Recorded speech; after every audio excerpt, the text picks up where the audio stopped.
सिद्धार्थ कथा। सुनो सुनो सिद्धार्थ कथा।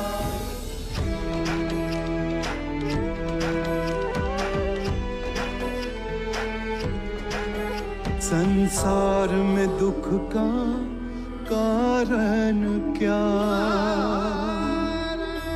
संताप शोक का निवारण क्या। संसार में दुख का कारण क्या, संताप शोक का निवारण क्या। इस खोज में सब कुछ त्याग दिया, हर वैभव से वैराग लिया। वो सृष्टि से संयुक्त हुए, सिद्धार्थ से गौतम बुद्ध हुए।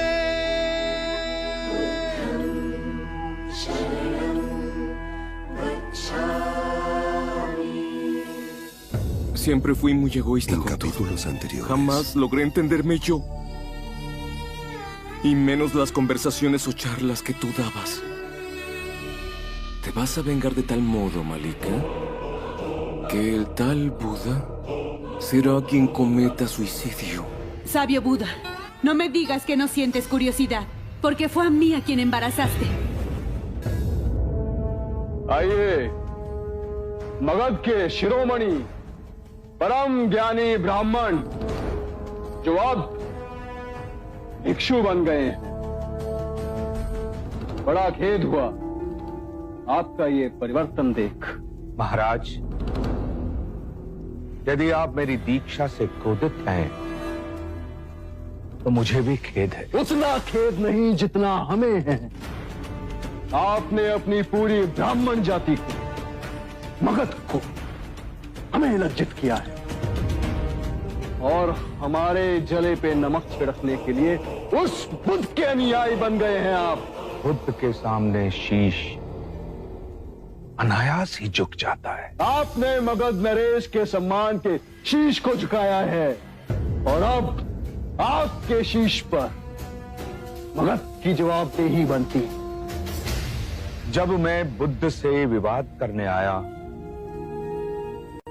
तो मैं ज्ञान के अहंकार में था, और जब मैंने बुद्ध का तेज देखा तो मेरे अहंकार का शीश टूट गया और अपमान हुआ हमारा। हमने आपको बुद्ध को पराजित करने के लिए बुलाया था, पर आप ही बुद्ध से पराजित हो गए। महाराज,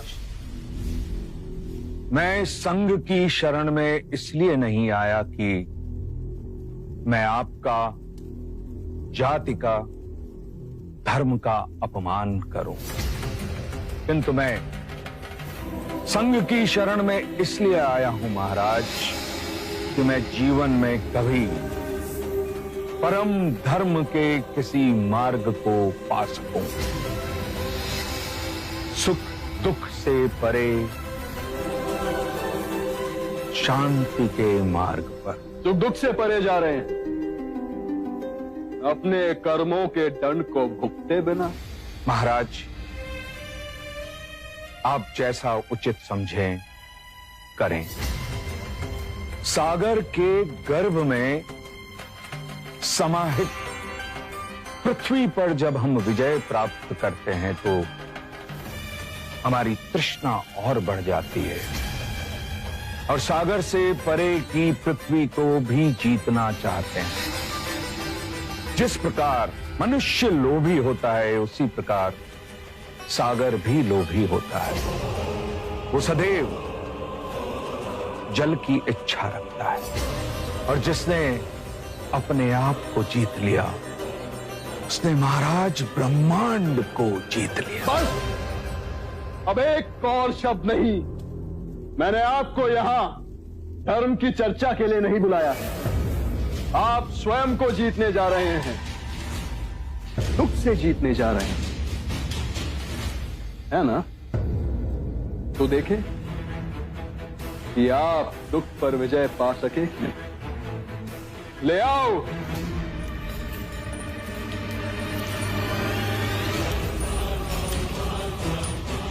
मां, ピ तो परम ज्ञानी सोनदंड, अभी तक आप अपने सुख और दुख ऊपर नहीं हो सके। आपका दोषी मैं हूं, तो फिर मेरे माता पिता को क्यों दंड दे रहे हो? आपके बुद्ध कहते हैं कि हम सब परस्पर जुड़े हुए हैं, तो दंड आप पाए या आपके माता पिता, अंतर क्या है? हम तो केवल ये देखना चाहते हैं कि दंड का अधिक प्रभाव कहां पड़ता है।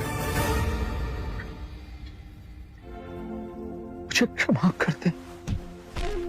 पुत्र, तुम जी छोटा न करना। तुम जिस पथ पर चले हो उसे सिद्ध हो गया है कि ब्राह्मण वही है जिसे परम ज्ञान प्राप्त करने की सच्ची लगन है। हमारा आशीष सदैव तुम्हारे साथ है। ले जाओ इन्हें।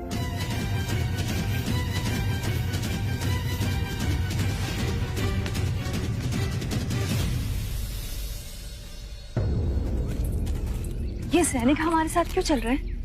हमारी सुरक्षा के लिए। वन में कई प्रकार के संकट आ सकते हैं। हम जानते थे आप हमें कारावास से छुड़ाने अवश्य आएंगे, किंतु आपको आने में इतने दिन क्यों लग गए? मुक्त तो मैं तुम्हें उसी दिन कर देता मानविका, पर क्या करता। बुद्ध को मगध से जैतवन लाने के लिए जितने दिन लगे उतने दिन तो रुकना ही था।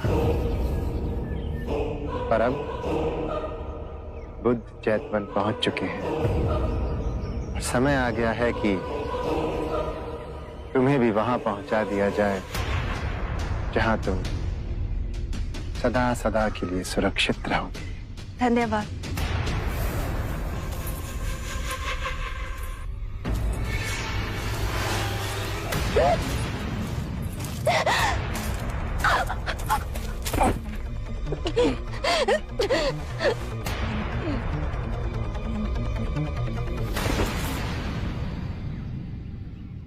जीवित रहकर तुम्हारा उपयोग हमारे लिए समाप्त हो चुका था मानविका,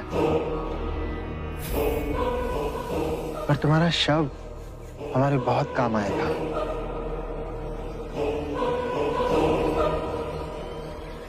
कभी कभी बड़े लोगों के लिए छोटे लोगों को बलिदान देना पड़ता है।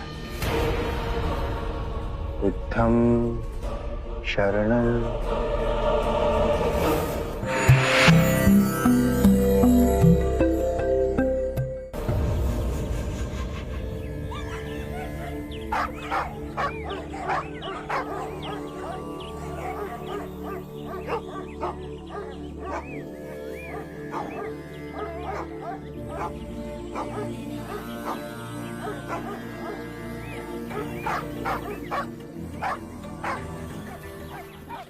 सुबह से इतना शोर मचाया हुआ है, क्या इन पंछियों और श्वानों के कोलाहल से आपका ध्यान भंग नहीं हो रहा?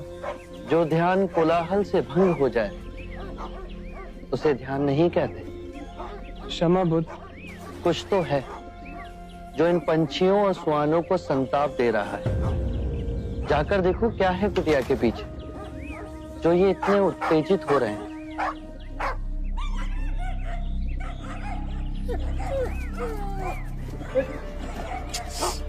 हट हट हट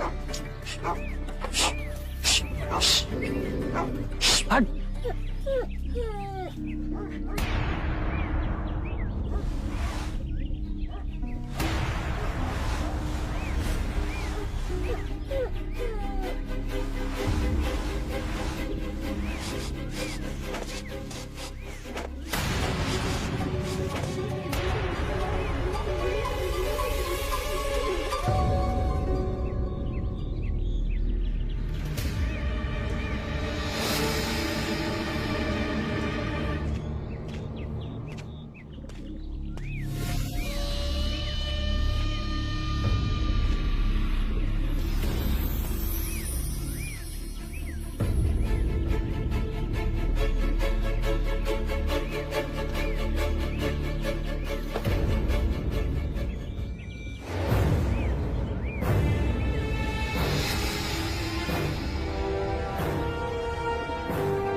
लगता है बहुत गहरा षड्यंत्र रचा गया है।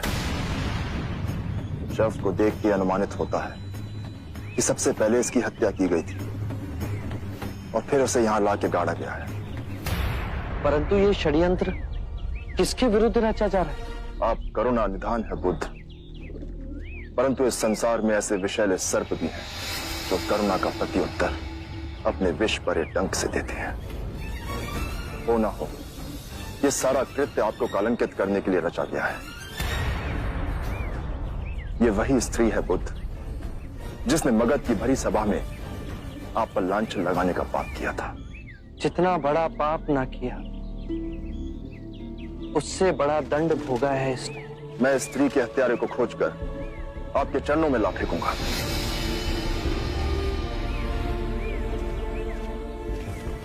आनंद, इसके अंतिम संस्कार की व्यवस्था की जाए।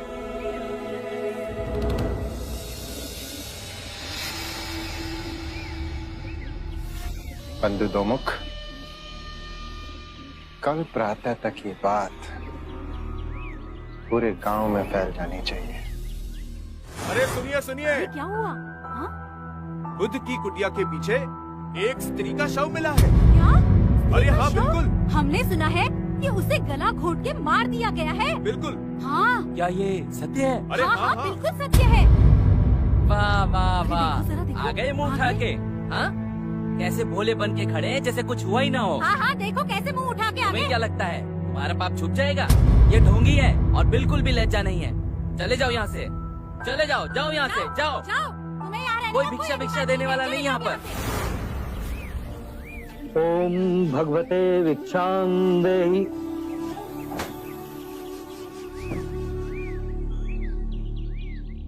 क्या ये सच है कि आपके संग में किसी स्त्री की हत्या करके उसका शव गाड़ दिया गया था और फिर वो शव बुद्ध की कुटिया के समीप पाया गया है? जाओ कोई और घर खोजो। किस मुंह से भिक्षा मांगने आए हैं आप? हम हत्यारों को भिक्षा नहीं देते हैं। जाओ यहाँ से।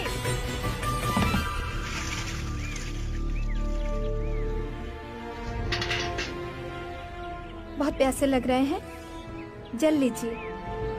लोग तो कुछ भी बात बनाए, हमें बुद्ध पे विश्वास है। रुको, एक बूंद जल न देना इन पाखंडियों को। इस गांव से तुम्हारा दाना पानी उठ गया है। चलो।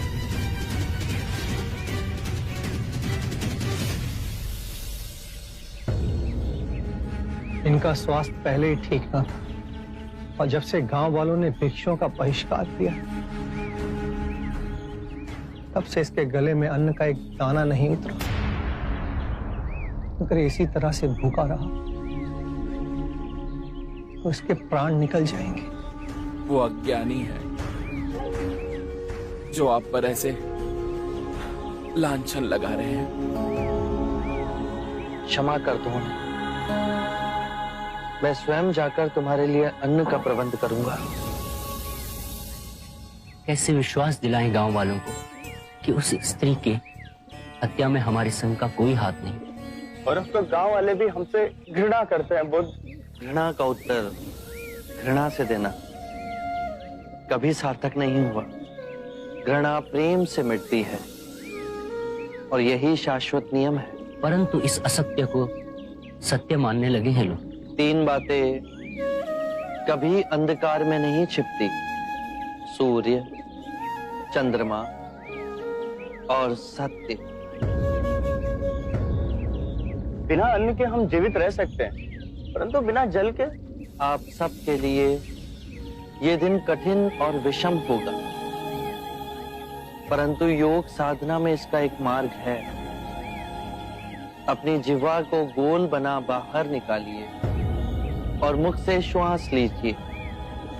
प्यास नहीं सताएगी।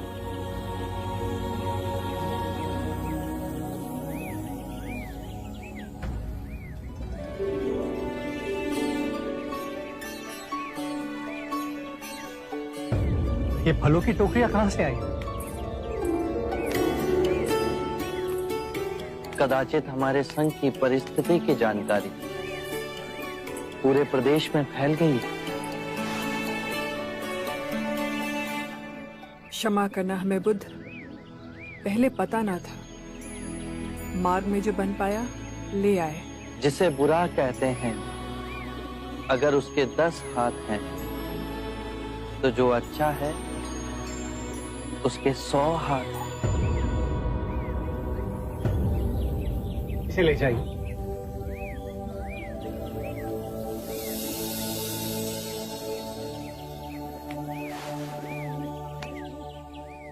तुम्हारा यहाँ आना अकस्मात नहीं जीवक। जब बचपन में आपसे मिले तो आपकी छवि अमित छाप मेरे मन में छोड़ गई। तक्षशिला में पढ़ वैद्य की शिक्षा प्राप्त की है जीवक ने। इतने वर्षों से मन में आपकी ही धुन रही। आपके चरणों में अपनी विद्या समर्पित करने आ ही रहे थे, ये दुखद समाचार हमें मिला। हमसे जो बन पाया ले आए। आभार तुम्हारा, पर अपने जीवन की सबसे अनमोल निधि जीवक को तुम स्वयं ले आई। ये शुभ है। एक माँ अपने पुत्र को ऐश्वर्य का मार्ग छोड़ संन्यास के मार्ग पर स्वेच्छा से लाए। ये बहुत सराहनीय है आम्रपाली। किसी अदृश्य डोर ने आपको हमसे बांधा है प्रभु। जीवक की परम इच्छा थी कि अपने आयुर्वेद के ज्ञान को संघ की सेवा में लगाएगा। चिकित्सा की यहाँ अधिक आवश्यकता होगी, यदि आप इसे स्वीकारें।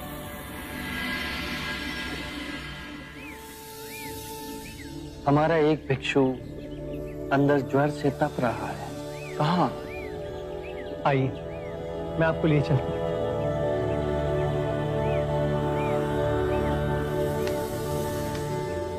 आम्रपाली, भिक्षुओं के लिए अन्न जल का प्रबंध कर।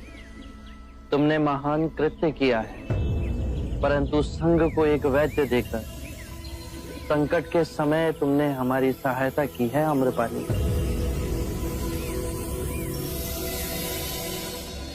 Y esto demuestra que Malika mantuvo una relación con alguien del reino de la familia real de los Shakya. Y esa persona seguramente intenta deshonrarte. Fui vencido frente a los súbditos de Magad, pero no me vencerá.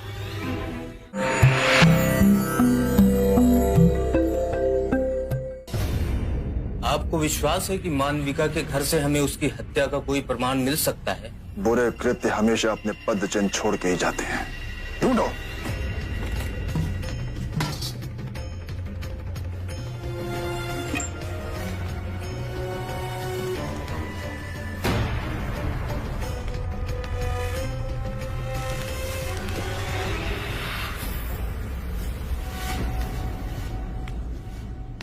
इतना कीमती हार और इस झोपड़ी में?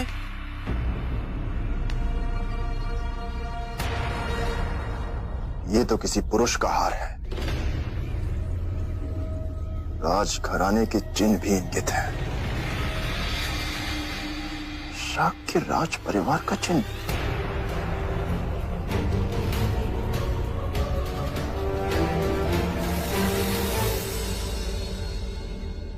ये हार हमें मानविका के घर से मिला। इस पर शाक्य देश का चिन्ह देख कुछ समझ नहीं आया हमें। सोचा तुरंत आपके पास ले आऊं। ये देख के तो लगता है कि मानविका का संबंध शाक्य देश के किसी राजस्वी व्यक्ति से था। हो ना हो, वो व्यक्ति आपको कलंकित करने की चेष्टा कर रहा है। मुनिवर, आपके अनेक भिक्षु स्वयं शाक्य राजकुमार हैं। क्या उनमें से किसी को इस हार के संबंध में कुछ पता है?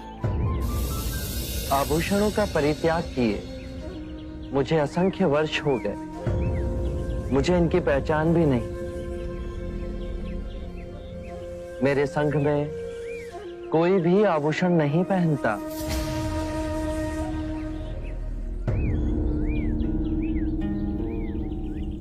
एक बात और मुनिवर, हमने मानविका के आसपास रहने वाले लोगों से भी पूछताछ की। एक ने बताया कि लगभग 1 वर्ष पूर्व एक राजस्वी व्यक्ति मानविका के साथ रात्रि में उसके घर गया था। बुद्ध, ये बात और स्पष्ट कर देती है कि ये सारा कृत्य रचा गया है आपको और भिक्षुओं को कलंकित करने के लिए। इस दुखदपूर्ण घटना से आपका कोई संबंध नहीं है। ये सुनकर महाराज प्रसन्नजीत अत्यंत ही प्रसन्न होंगे। मैं कल से ही आसपास के सारे गांव में ढोल पिटवाते हुए संदेश भिजवाऊंगा कि बुद्ध और उनके सारे भिक्षु निर्दोष हैं। आपके संघ को लेकर लोगों ने जिस प्रकार का विष उगलना शुरू कर दिया है। No hablarán así de usted.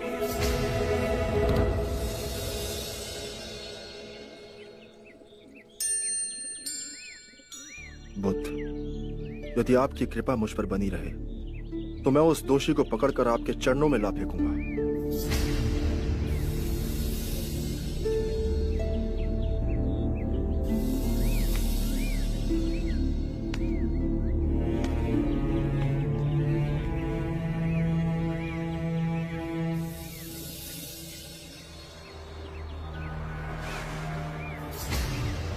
Buddha,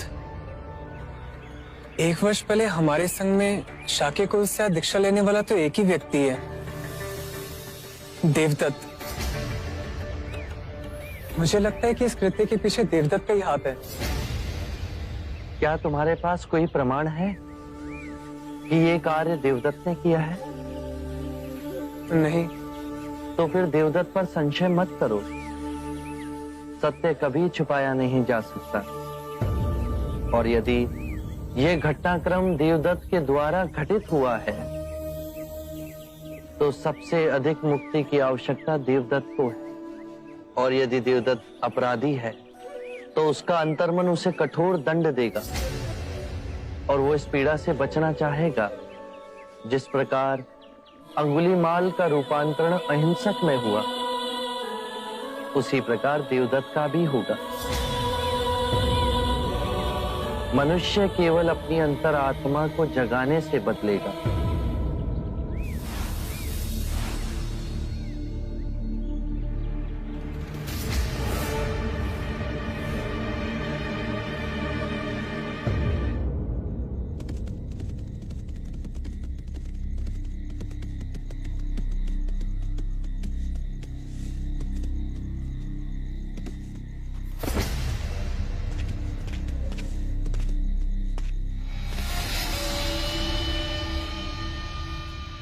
महाराज, सबके सामने मिलना उचित न था।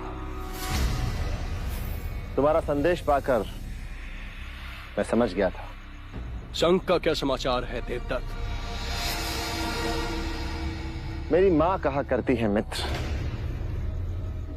कि ये सिद्धार्थ प्रबल भाग्य लेके पैदा हुआ है।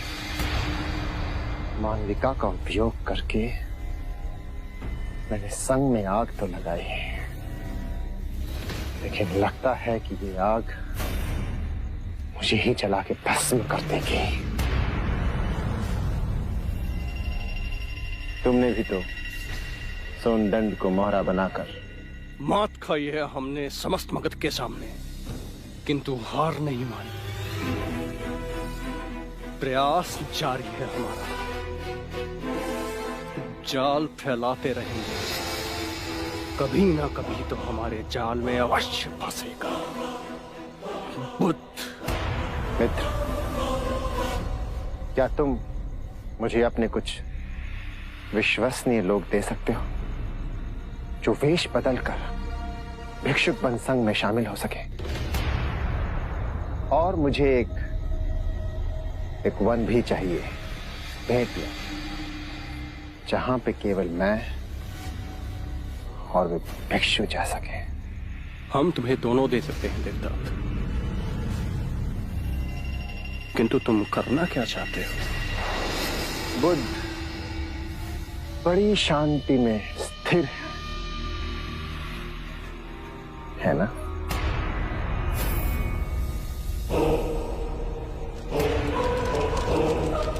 जब संघ में आग लगेगी और चारों ओर से बुद्ध को घेर लेगी, तब देखते हैं कि शांति कैसे स्थिर रहती है।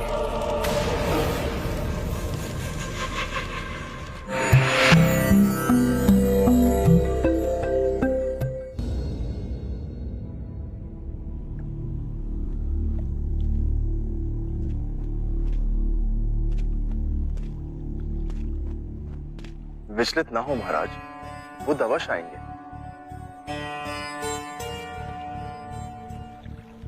बुद्ध के पावन हाथों से यदि ये विधि होगी तो धन्य हो जाएंगे हम।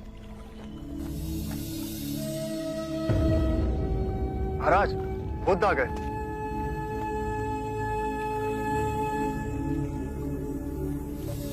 प्रणाम।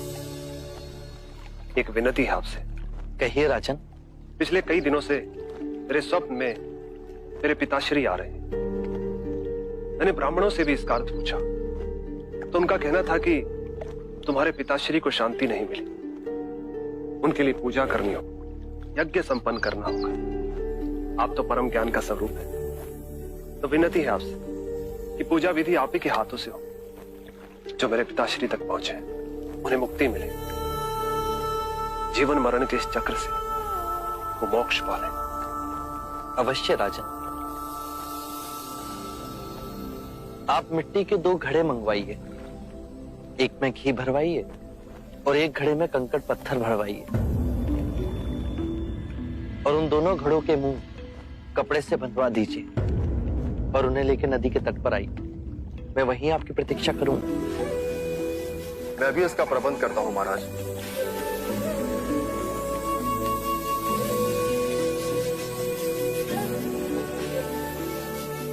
महाराज, अब आप इन दोनों घड़ों को पानी में डाल दीजिए।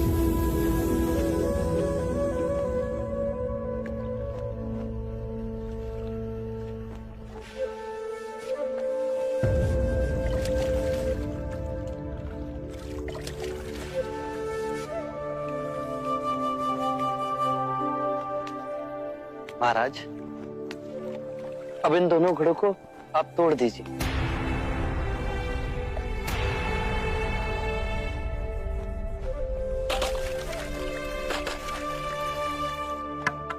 महाराज, अब आप ध्यान से देखिए कि ऊपर उठ पानी पर तैरने लगा।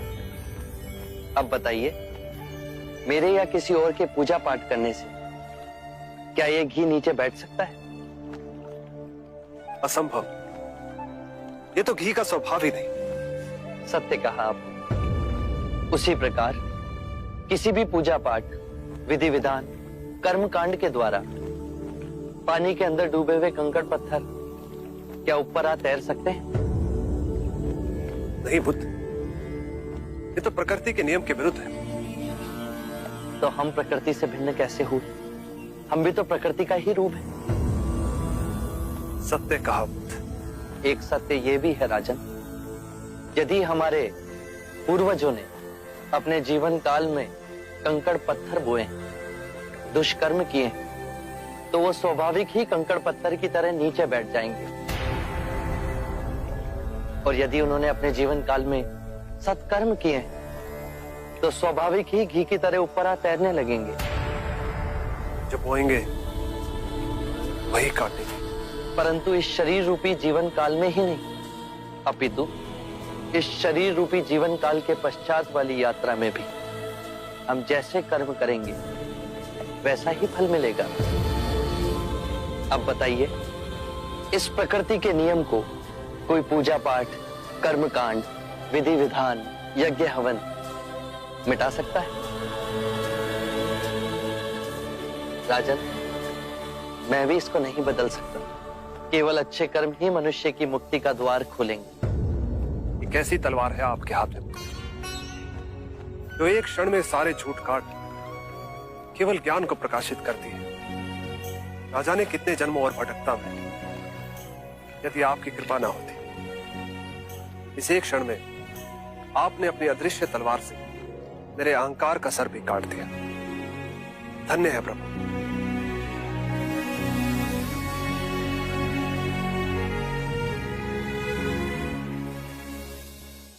Buda, yo pienso que tienes dificultad en dirigir la asociación. Mejor libérate de la responsabilidad de hacerlo.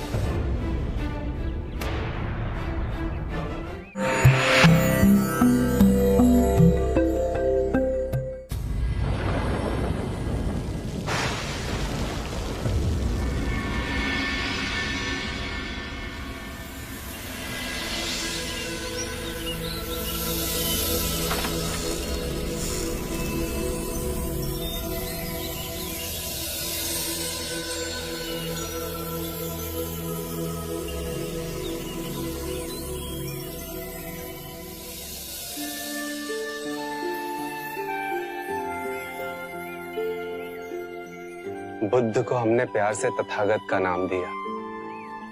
72 वर्ष की आयु हो गई है, पर क्षिप्त आत्माओं को ज्ञान का जल पिलाने वे हर दिवस आते हैं।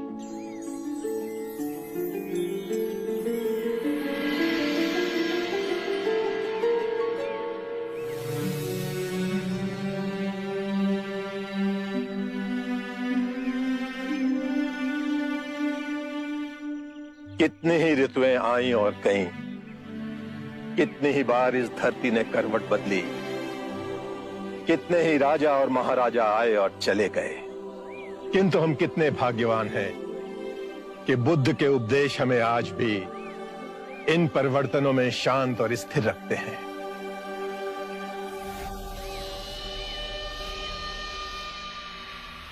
जिस बात पे आप इतना गर्व कर रहे हैं, उस बात ने मेरी चिंता को और तीव्र कर दिया है महाकश्यप जी।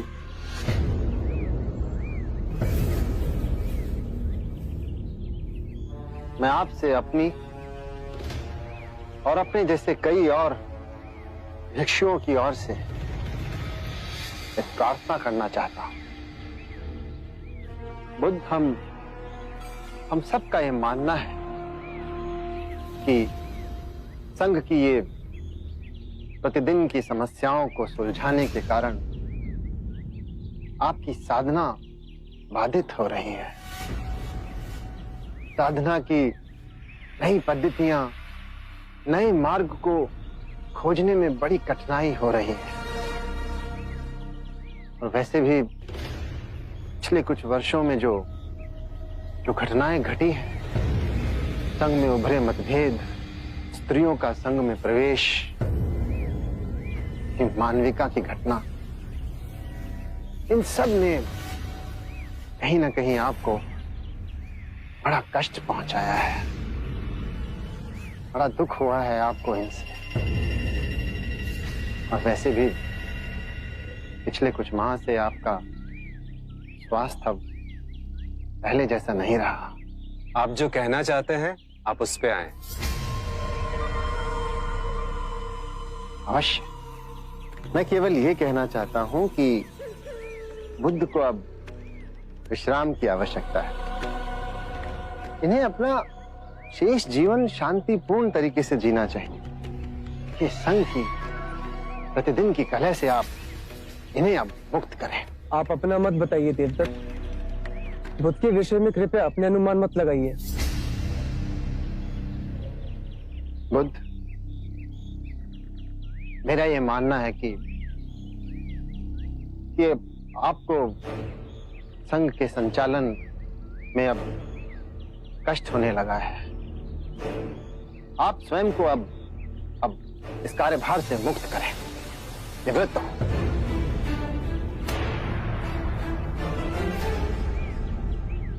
संघ के संचालन की बागडोर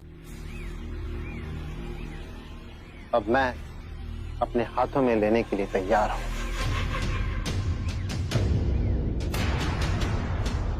सभी भिक्षुओं के नेतृत्व का बेड़ा मैं उठा लूंगा, आप निश्चिंत रहिए। हमारे लिए विचार ही असहनीय है कि बुद्ध के अलावा संघ का कोई और चालक हो।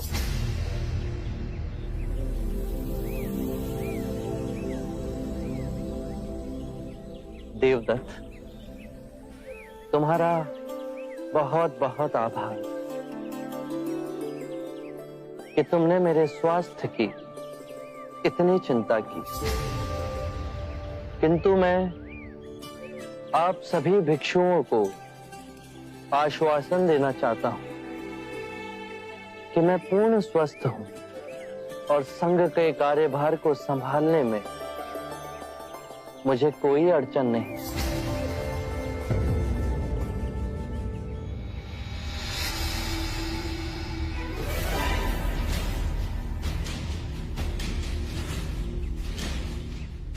देखिए आप बुद्ध, और केवल यही नहीं, इनके अलावा और भी बहुत से भिक्षु हैं बुद्ध, जो मेरी बात से सहमत है।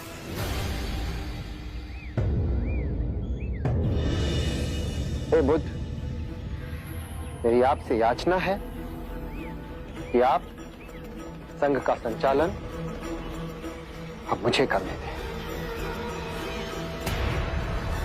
और स्वयं अवकाश ले लें। देवदत्त, तुमने अपनी बात कही, अब मैं अपनी बात कहूं। आप सभी अपना आसन ग्रहण करें।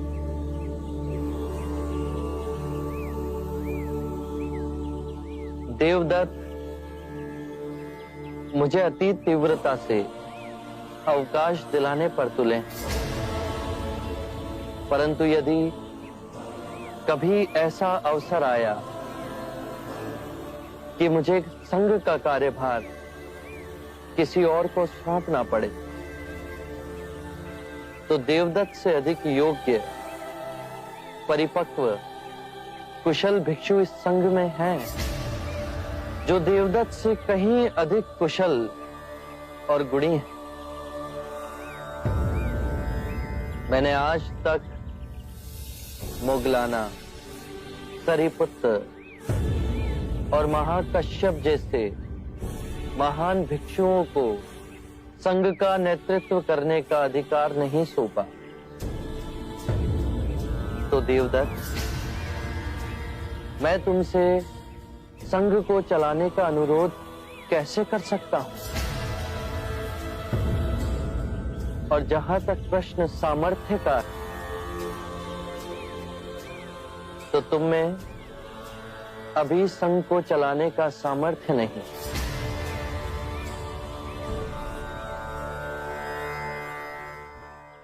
Buda se obsesiona con el poder y el control, como un hombre ordinario. Él fue mi enemigo entonces, y lo sigue siendo hasta el día de hoy.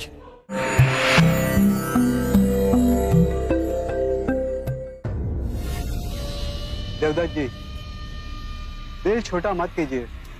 संघ की बागडोर इतनी आसानी से हाथ में नहीं आएगी। अंत में निकला तो वही ना। बुद्ध भी सामान्य मनुष्य की भांति सत्ता के लालची ही निकले। अपना आसन किसी दूसरे को देने में संकोच कर रहे हैं। ये बुद्ध जब सिद्धार्थ थे ना, तब भी इनकी मनोवृत्ति बिल्कुल ऐसी थी। सच में?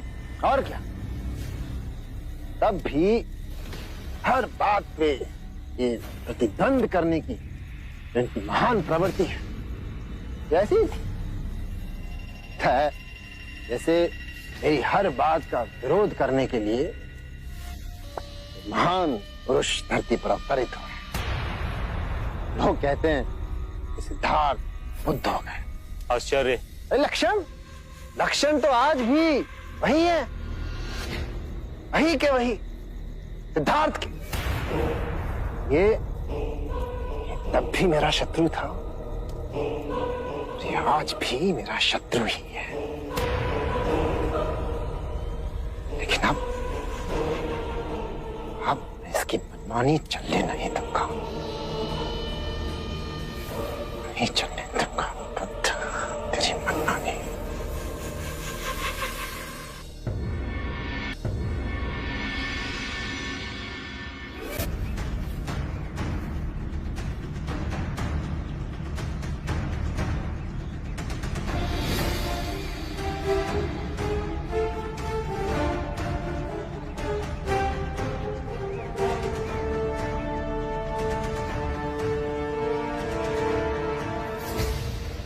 प्रिय भिक्षुओं,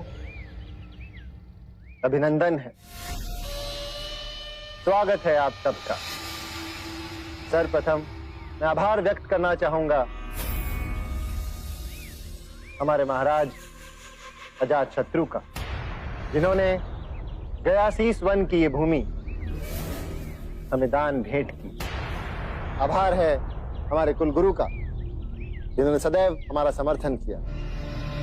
प्रिय भिक्षुओं, आप में से अधिकांश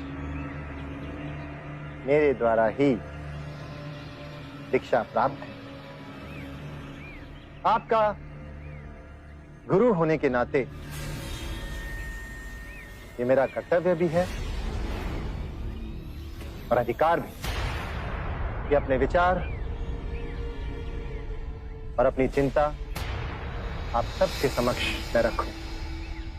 आज मेरी चिंता का केवल एक ही कारण है, संघ का संचालन।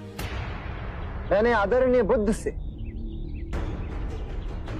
हाथ जोड़कर कई बार ये विनम्र निवेदन किया कि वे संघ से निवृत्त होकर साधना की नई पद्धतियां, नए विचार और नए मार्ग को खोजें, जिससे आप सभी भिक्षुओं का कल्याण हो सके। किंतु बुद्ध ने मेरी बात नहीं मानी। मैंने हाथ जोड़कर उनसे विनम्र निवेदन किया कि बुद्ध, हमारे संघ पे यह आरोप है कि यहां पे केवल क्षत्रियों को और ब्राह्मणों को प्रवेश मिलता है। आप स्वयं देखिए कि बुद्ध के प्रथम अनुयायी राजघराने के ही लोग हैं। जो बचे खुचे रिक्त स्थान हैं उन्हें ब्राह्मणों ने भर दिया। यही बात मैं बार बार बुद्ध को समझाने का प्रयास करता हूं कि हमारे संघ में निम्न जाति के वर्ग के लोगों को ही प्रवेश मिलना चाहिए। लेकिन बड़ी कठोरता के साथ बुद्ध मेरे इस प्रस्ताव को ठुकरा देते। अरे ये तो बहुत बड़ा अन्याय है। हमारे महाराज स्वयं इस बात से कितने चिंतित हैं और इसीलिए मैंने अपने समर्थक भिक्षुओं को अलग से यहां पर बुलाकर ये बात समझानी अनिवार्य समझी। मैं आपसे अनुरोध करता हूं कि कृपा करके आप इस बारे में विचार अवश्य करें। यदि आप चाहें तो बुद्ध के पास जाकर मेरी बात दोहरा सकते हैं और उन्हें यह समझाने का प्रयत्न करें कि आज संघ में परिवर्तन अनिवार्य है और यदि ये परिवर्तन नहीं हुआ तो यह संघ निश्चित रूप से बिखर जाएगा। आप सब मेरी इस बात पे विचार अवश्य करें।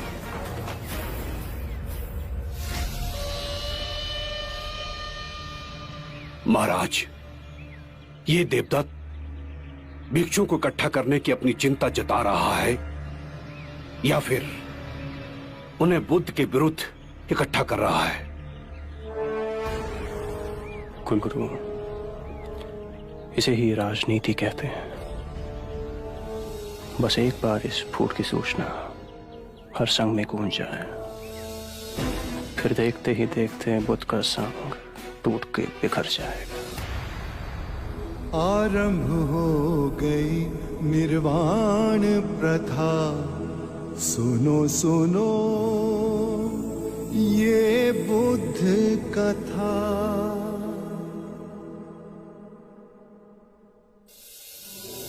इस शरीर रूपी जन्म में ही नहीं, शरीर के पश्चात वाली यात्रा में भी जैसा कर्म होगा वैसा ही फल होगा।